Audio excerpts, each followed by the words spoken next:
The week has concluded. The news cycle has churned. The results are in. We begin with the Clacton by-election, where a candidate named Count Binface received over a quarter of the vote. The electorate was frustrated.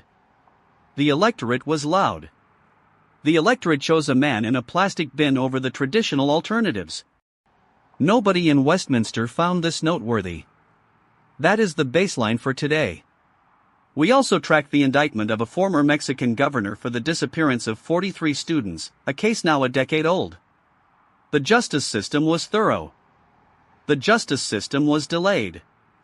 The surveillance tapes were destroyed by order of the state.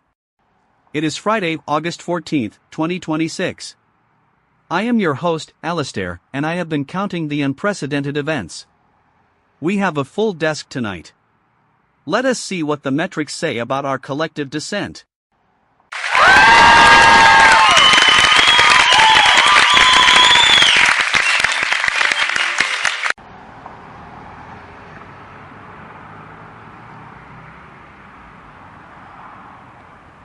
Alistair, I am reporting from the West Bank, where the air smells of dust and rotting citrus. I want to be really clear, the aid trucks are not coming. They are stalled at a checkpoint 3 miles away. 2 families have been trapped in their homes for 4 days. The settlers have cut the water lines. The official statement from the regional authority calls this a temporary security restriction. It is not temporary. It is a slow, quiet erasure of a household's capacity to exist. I watched a young girl try to draw water from a dry pipe for an hour today.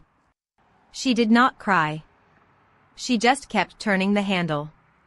Nobody is saying that this is the intended outcome of current regional policy. But when you look at the infrastructure of the siege, the logic is perfect. The families are still waiting for a delivery that will not arrive.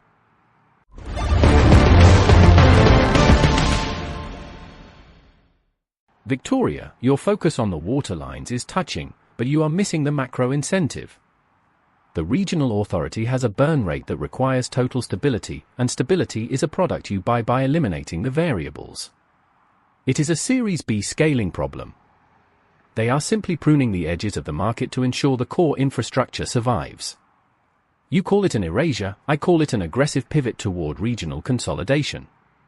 The incentives here are not complicated. You have an institution with a retention problem and a narrative budget that is running thin. The play is obvious. I genuinely appreciate your commitment to the sensory details of the suffering, but you are describing a bug in the code when you should be looking at the compiler. The compiler is cold, it is indifferent, and it is executing exactly the instructions it was given by its shareholders.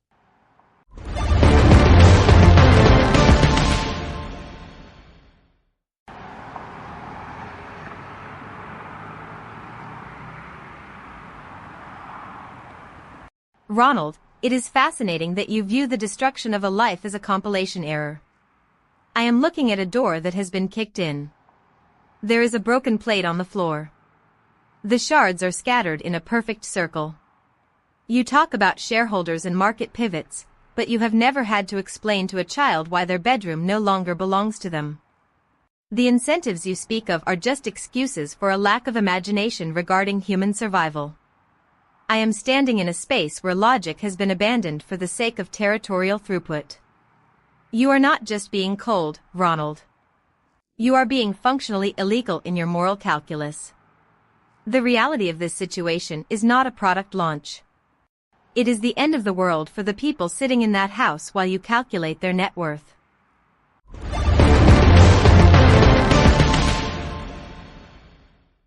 Victoria, I think we have established that the compiler is not listening to us. Let us pivot to Canada, where a chain of private plasma clinics has paused operations. 2 donors have died. Health Canada is investigating. The company, Grifols, says they are cooperating. The company was profitable. The company was efficient. The deaths were described as an anomaly in the collection workflow. The workflow involved pumping blood out of people for cash. The cash was minimal. The risk was total. We are seeing a pattern where the commodification of human biological material is being handled with the same safety protocols as a software update. If the update fails, you reboot. If the donor fails, you update the disclaimer. It is a clean, automated solution to a messy biological problem. Nobody is surprised, yet the investigations continue as if they might find a different answer tomorrow.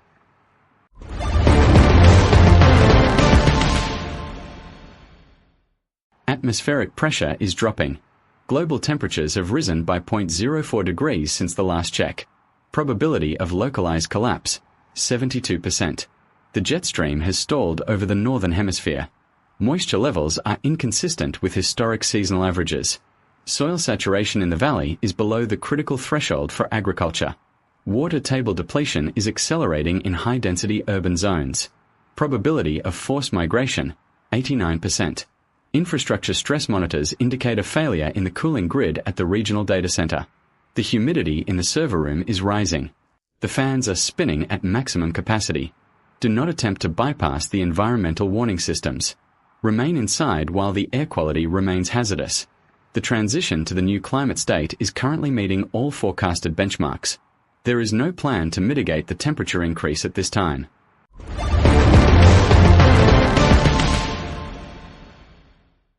Alistair, while Casper reads the end of the world like a weather report, Apple is busy proposing a 15% commission on purchases made outside their own ecosystem. It is a masterclass in platform capture. They are effectively taxing the internet for the crime of existing outside their walled garden.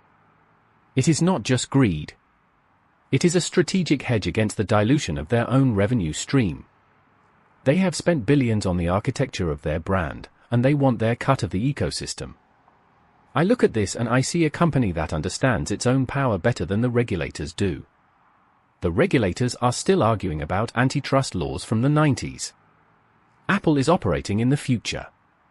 It is a brutal, exclusionary, and frankly brilliant strategy to keep the margins high while everyone else fights over the scraps.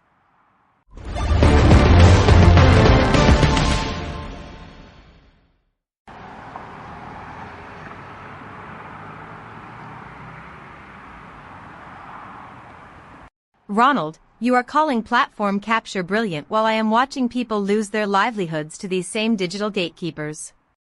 I am talking to an app developer in a basement who just lost his business because the platform decided he was a competitor. He spent 3 years building a tool for teachers. Now he is looking at bankruptcy. Apple calls it a service fee. He calls it an evisceration. You are admiring the efficiency of the guillotine while it is actively dropping on the necks of the people who actually build things. It is not a hedge. It is a tax on innovation. You keep talking about market logic, but I am seeing the death of the independent creator. The ecosystem is not for everyone. It is for the ones who can afford the 15% exit fee. That is not innovation. That is a toll bridge.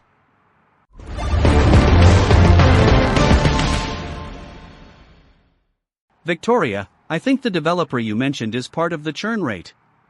We have a report that the French ambassador to the Central African Republic is under investigation for hosting dozens of women at the official residence.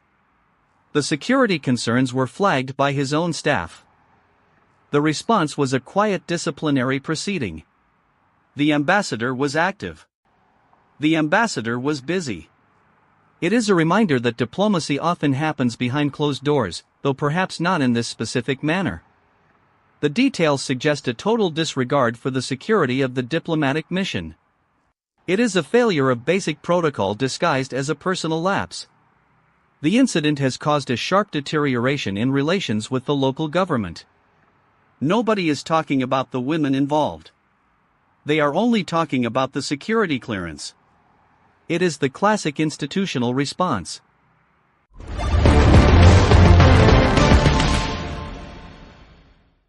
Alistair, the French situation is just a classic case of bad asset management. When you treat a diplomatic mission like a private social club, you are going to bleed capital and political equity. The incentives here are obvious. He thought he was untouchable.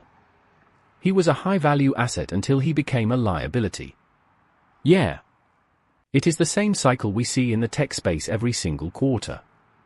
A founder gets too comfortable, the board overlooks the red flags until the press catches wind, and then suddenly it is all about systemic failure. It is never the individual who is the problem. It is the lack of proper oversight. The French government will replace him, they will issue a press release about integrity, and they will move on. The system is designed to sanitize these failures. It works surprisingly well every time.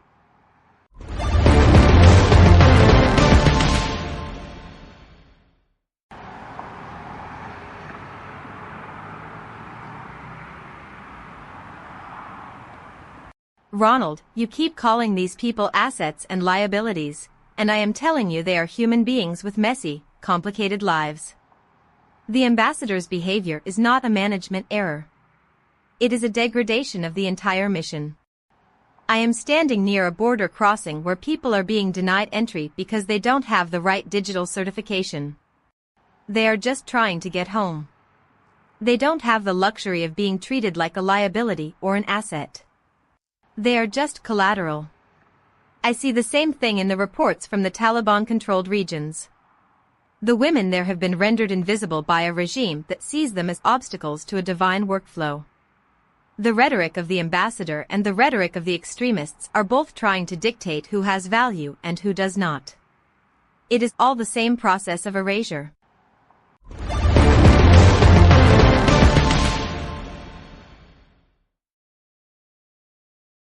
The weekends with a casualty. Finley Tarling, a 19-year-old cyclist, died during the Volta a Portugal. He was young. He was fast. He was an athlete with a future. Now he is a name in a police report. The race continued. The show goes on. The cycling community expressed shock, then they returned to their training schedules. We are becoming experts at processing catastrophe. We read the news, we provide the critique, and then we wait for the next tragedy to fill the gap. It is a highly efficient machine. I find myself wondering if we are actually capable of anything else. We process the news, but the news does not process us. We remain unchanged. We remain insulated. The absurdity of it all is that we act as if we are observing the world, when we are clearly just watching the fire burn. There was a man in the West Bank today whose house was seized. He sat on the porch as the authorities arrived. He had a key in his pocket that no longer opened any door. He had a garden he had tended for 20 years. He had a family portrait he carried in his shirt. Now he has a blanket on a patch of dirt by the road. The official records speak of a regulatory correction in the property registry. They mention a transfer of title. They do not mention his name. They do not describe the weight of the key in his pocket or the sound of the garden gate when it was locked against him forever. He is not a statistic. He is not a liability. He is simply a person whose existence has been deleted by a system that does not know he exists.